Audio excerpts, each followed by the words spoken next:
سورہ آل عمران سے قرآن پاک کی جو آیات کریمہ تلاوت کی ہیں،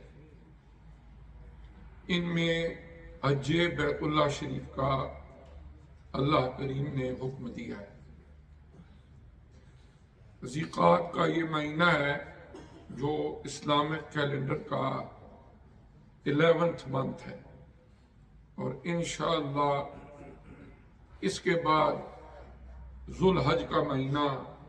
ہم قریب شروع ہوگا، اور وہ خوش قسمت لوگ جنہیں اللہ کریم حج بیت اللہ شریف کی سعادت عطا فرما رہے ہیں، کچھ وہ ہیں جو حرمین شریفین میں پہنچ چکے ہیں، کچھ سفر میں ہیں، کچھ ارادہ رکھتے ہیں اور حج بیت اللہ شریف کے لیے جائیں گے۔ آج انشاءاللہ اسی موضوع پر حج بیت اللہ شریف کے فضائل، مناقب، طریقہ کار، اہمیت، اس پر گفتگو ہوگی۔ اللہ تبارک و تعالی نے سورہ آل عمران میں فرمایا، ان اول بیت وضع للناس، کہ بے شک یہ پہلا گھر ہے اللہ کا، خانہ کعبہ شریف، جو لوگوں کے لیے بنایا گیا، بمکہ کا، جو مکہ مکرمہ میں ہے۔ مکہ مکرمہ کا ایک نام بکۃ بھی تھا، اور قرآن عزیز میں وہی ورڈ یوز ہوا ہے، بے بکہ تھا، جو مکہ مکرمہ میں۔ مبارکم وہدی للعالمین، فرمایا یہ جو گھر ہے اللہ تعالی کا، یہ بڑی برکتوں والا ہے، اور سارے جہانوں کے لیے اللہ تعالی نے اس میں ہدایت رکھی۔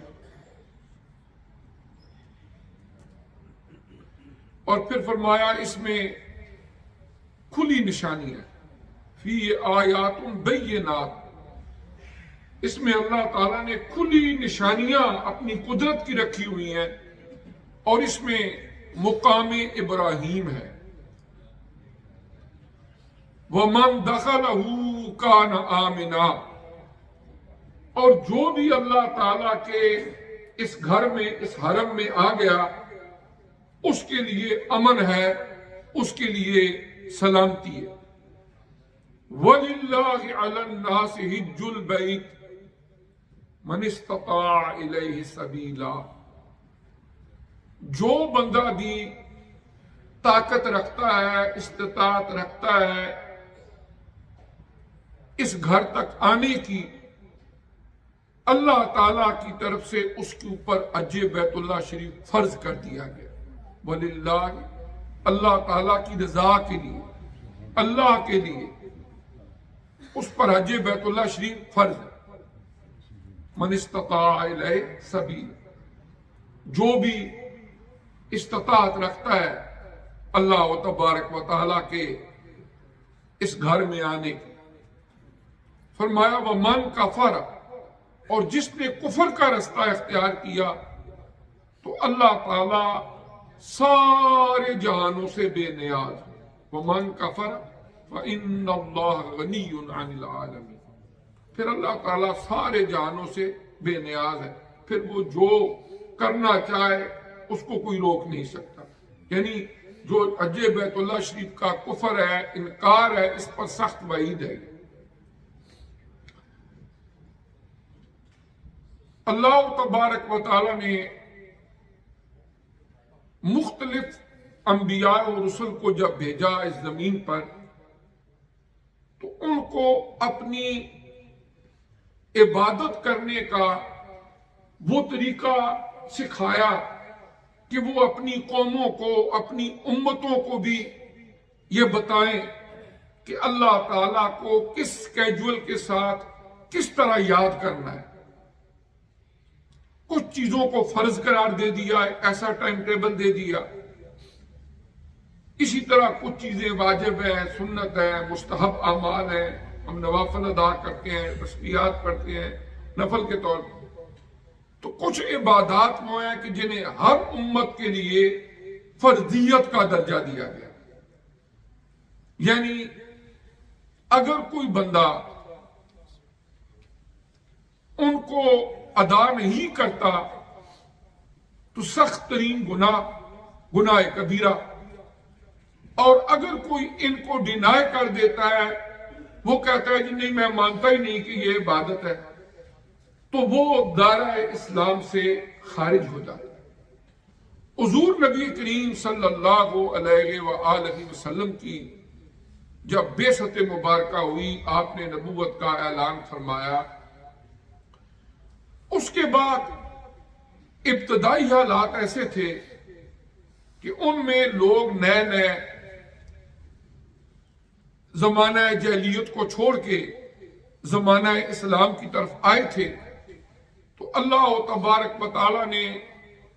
حضور نبی کریم صلی اللہ علیہ وآلہ وسلم کو حکم دیا اور آپ ان کے عقائد کی اصلاح فرماتے رہے۔ جتنی بھی قرآن کی مکی صورتیں ہیں انہیں آپ دیکھیں گے، ان میں عقیدہ توحید کی پختگی، عقیدہ رسالت،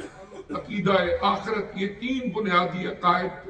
اور اس کے علاوہ دیگر جو عقائد ہیں ان کو ایمفسائز کیا گیا کہ ان کے دل و دماغ کے اندر یہ بات بیٹھ جائے کہ ہم کون ہیں، اس لیے کہ جتنا کسی کا نظریہ عقیدہ پختہ ہوتا ہے اتنا ہی عمل کے اندر بھی وہ تیزی دکھاتا ہے، پنکچویلٹی دکھاتا ہے۔ مثلا ابھی آپ جمعہ پڑھنے کے لیے آئے ہیں، آپ نے کسی بڑی ضروری میٹنگ میں لندن جانا ہے، آپ کو پتا ہے کہ جمعے کے فوراً بعد میں نے ریلوے اسٹیشن پہنچنا ہے، تو آپ جو ہی یہاں سے فارغ ہوں گے، کوئی وقت ضائع نہیں کریں گے، فوراً پہنچیں گے کہ میں نے ایک منزل پہ پہنچنا ہے، اس لیے کہ آپ کے اندر ایک جذبہ ہے اور آپ کو اس کی اہمیت کا پتہ ہے کہ بہت ضروری ہے، یا کوئی آپ کی اپائنٹمنٹ ہے میں فوراً وہاں پہنچوں، آپ پہنچ جائیں گے۔ اور اگر بندہ سوچتا رہے جاؤں کہ نہ جاؤں، 2 منٹ آپ سوچیں چلے چلتے ہیں، اور نہیں چھوڑو نہ گیا تو پھر کیا ہوگا، کرتے کرتے کئی ٹرینیں گزر جائیں گی لیکن آپ وقت پر نہیں پہنچ سکیں گے۔ یہ ایک انسانی فطرت ہے۔ اسی طرح جو ہمارے عقائد ہیں وہ ہمارے اندر ایک ایسا جذبہ، ایک ایسی پختگی، ایک ایسا پیشن پیدا کرتے ہیں کہ بندہ کہیں پر بھی ہو اس کی کوشش ہوتی ہے کہ یہ چیز میرے اوپر فرض ہے، میں نے اس کو ادا کرنا ہے۔ اور جس طرح بھوک لگی ہو کھائے کچھ نہ تو کچھ ہونا شروع ہو جاتا ہے، اسی طرح اگر ان کی عبادت رہ جائے تو ان کے دل و دماغ میں ہوتا ہے میری نماز رہ گئی ہے، میں کچھ ہو رہا ہے، میرا یہ فرض رہ گیا ہے میں نے ادا نہیں کیا۔ یہ ایک مومن بندے کی نشانیوں میں سے نشانی ہے۔ تو ابتداء اسلام میں انہی عقائد کو پختہ کیا گیا، اور جب وہ عقائد پختہ ہو گئے پھر مکی دور کا جو آخری حصہ تھا اس میں نماز کی فرضیت کا حکم آیا۔ معراج کی رات 5 نمازیں فرض ہوئی۔ پھر حضور علیہ السلام نے آفٹر 13 ایئرز وہاں سے ہجرت کی، مدینہ طیبہ گئے، 2 ہجری کا ٹائم آیا، رمضان کے روزے فرض ہو گئے، زکوٰۃ فرض ہو گئی۔ اب ارکان اسلام، پلرز آف اسلام میں کلمہ شہادت کے بعد نماز، روزہ، زکوٰۃ، حج، 4 پلرز ہیں شہادتین کے بعد۔ ان میں سے نماز تو مکی دور میں فرض ہوئی معراج کی رات، لیکن باقی جو 3 ہیں زکوٰۃ، رمضان شریف کے روزے اور حج بیت اللہ شریف، یہ مدنی دور جو آقا علیہ السلام نے 10 سال گزارے اس دوران فرض ہوئے۔ زکوٰۃ اور رمضان شریف کے روزے یہ تو 2 ہجری میں فرض ہو گیا، جہاد کا حکم بھی 2 ہجری میں آیا جب غزوہ بدر ہوئی۔ اب اس کے بعد حج بیت اللہ شریف، یہ حضور علیہ السلام کی مبارک زندگی کے جو آخری اس دنیاوی زندگی کے سال تھے۔ پہلا حج اسلام ادا ہوا سن 9 ہجری، 9th of ہجری، جب حج کی فرضیت کا حکم آ گیا۔ حضور علیہ السلام خود نہیں تشریف لے کر گئے، آپ مدینہ طیبہ میں ہی تھے۔ آپ نے حج بیت اللہ شریف کا قافلہ تیار کیا. اپنے جلیل القدر صحابی حضرت سیدنا ابو بکر صدیق رضی اللہ تعالی عنہ کو حج کی امامت کا اور امارت کا فریضہ سپرد کیا کہ آپ نے یہ قافلہ لے کے حج کے لیے جانا ہے اور آپ نے خطبہ حج پڑھنا ہے. حضرت ابو بکر صدیق رضی اللہ تعالی عنہ نکل پڑے اور جس وقت آپ مدینہ طیبہ جاتے ہیں اور وہاں سے اگر آپ کو مکہ مکرمہ جانا پڑے عمرہ کے لیے تو جب مدینہ طیبہ کی حدود سے تھوڑا باہر نکلتے ہیں اب اس کا نام ہے مسجد ابیار علی. وہ وائٹ کلر کی ایک خوبصورت مسجد ہے اور یہاں سے حضرت ابو بکر صدیق رضی اللہ تعالی عنہ نے حضور علیہ السلام کے حکم کے مطابق احرام باندھا. اور اب بھی مدینہ طیبہ سے جو لوگ مکہ مکرمہ عمرہ کی ادائیگی کے لیے جاتے ہیں یا حج کی ادائیگی کے لیے جاتے ہیں عمرے یا حج کا احرام باندھتے ہیں تو وہ مسجد ابیار علی سے ہی باندھتے ہیں. اور حضور علیہ السلام نے بھی احرام عمرے کا اور حج کا جب آپ تشریف لے کر گئے مدینہ طیبہ سے تو آپ نے یہاں سے ہی باندھا. تو حضرت ابو بکر صدیق رضی اللہ تعالیٰ عنہ اور آپ کے دیگر جو ساتھی صحابہ کرام حج کے لیے جا رہے تھے انہوں نے یہاں سے احرام باندھ دیا. اب وہ آگے سفر چل پڑے اور اس زمانے کے اندر ظاہر ہے اونٹوں کے اوپر سفر ہوتا تھا اور وہ قافلہ جا رہا تھا مکہ مکرمہ. ابھی آپ راستے میں تھے کہ اللہ تعالیٰ نے قرآن پاک کے 10ویں پارے کی ایک سورہ مبارکہ ہے جس کے آغاز میں بسم اللہ نازل نہیں ہوئی. قرآن کی 114 صورتیں ہیں 114 صورتیں اور 113 صورتوں کو آپ جب پڑھتے ہیں تو وہاں پہلے لکھا ہوتا ہے بسم اللہ الرحمن الرحیم. لیکن سورہ التوبہ جب پڑھیں گے 10ویں پارے کی وہاں بسم اللہ الرحمن الرحیم نہیں لکھا ہوا.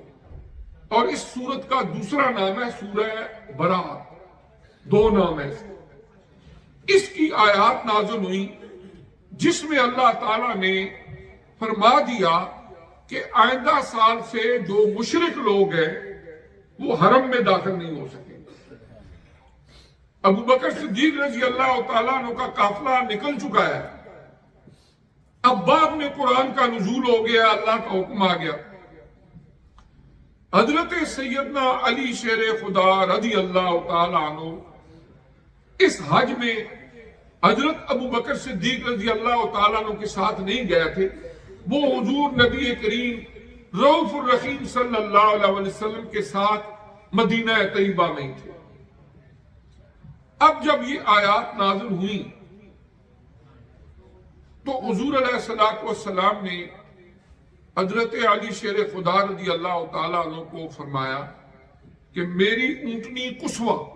آقا علیہ السلام جس اونٹنی پہ سفر فرماتے اس کا نام تھا ناقہ قصوہ، کہ میری اونٹنی لے جاؤ اور جلدی جلدی جاؤ اور جہاں پر بھی وہ حج کا قافلہ ہے وہاں پر ان کو ملو. اور حضرت ابو بکر صدیق رضی اللہ تعالیٰ عنہ کو کہو کہ جب وہاں پر خطبہ حج ہوگا تو وہاں پر یہ اعلان کر دیں کہ آئندہ سال سے اس سرزمین حرم میں مشرکین کا داخلہ ممنوع ہے. حضرت علی شیر خدا حیدر کرار کرم اللہ وجہ الکریم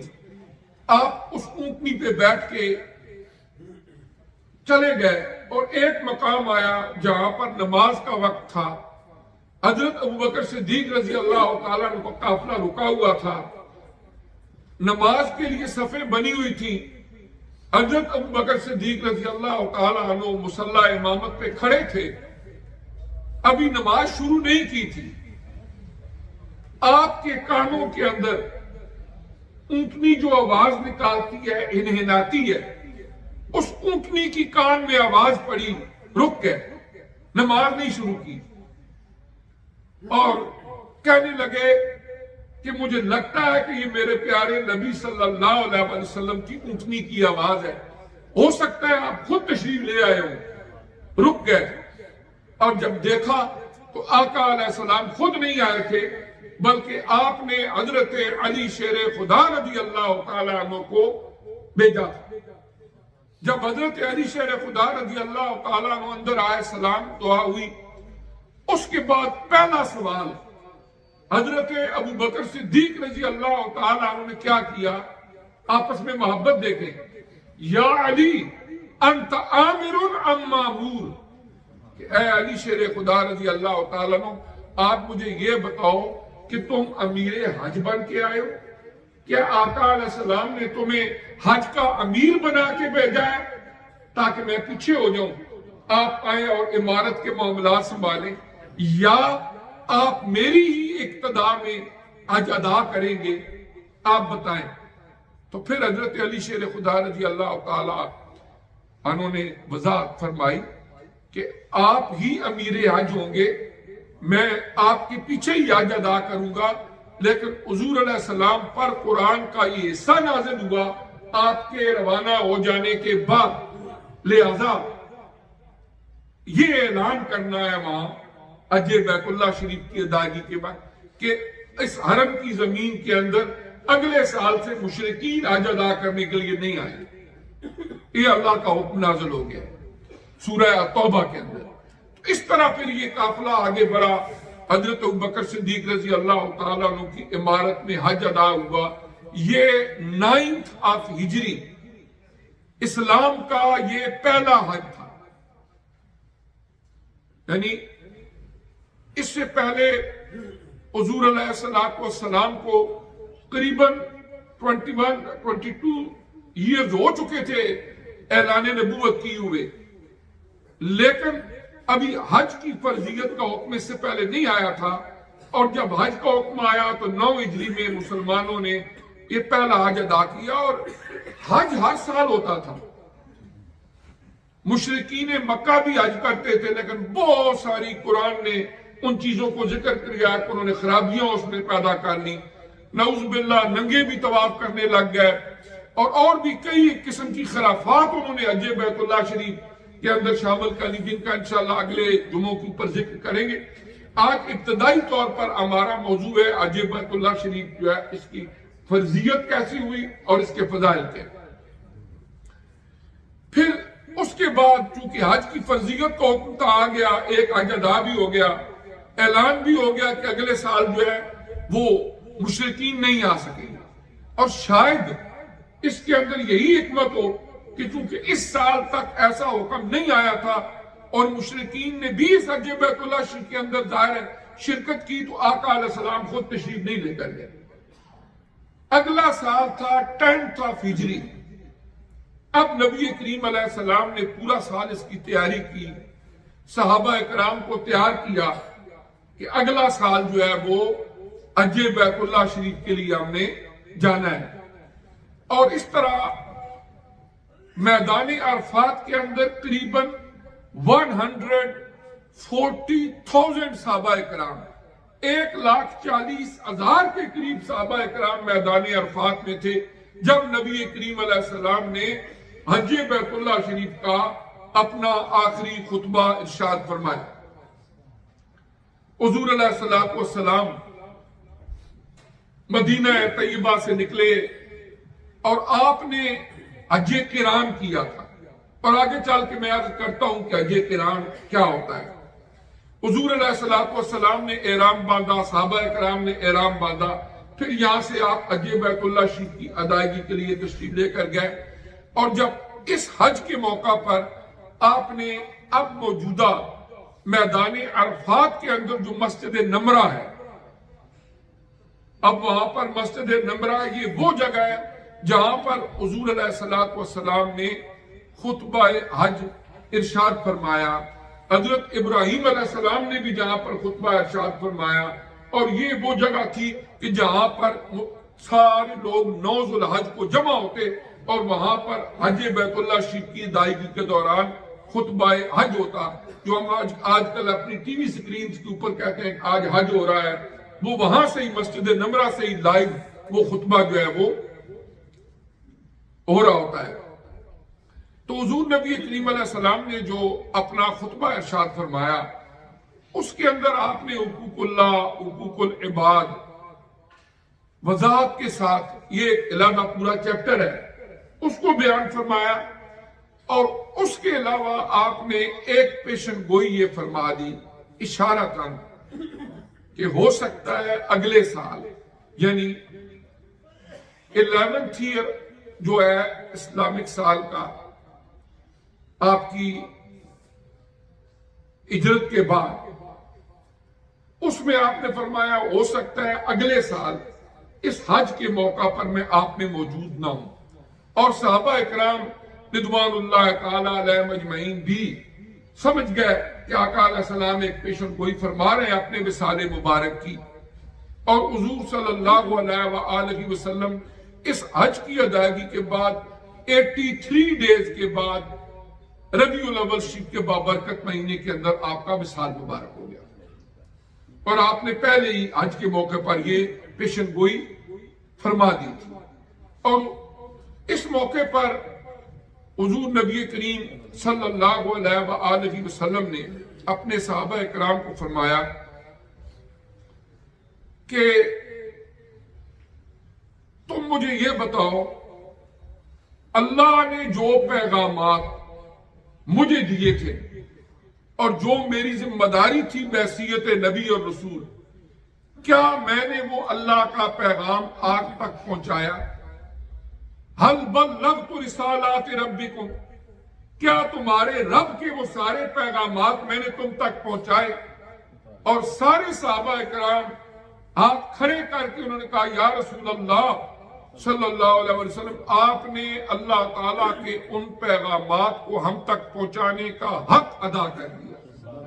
پھر حضور علیہ السلام نے 3 دفعہ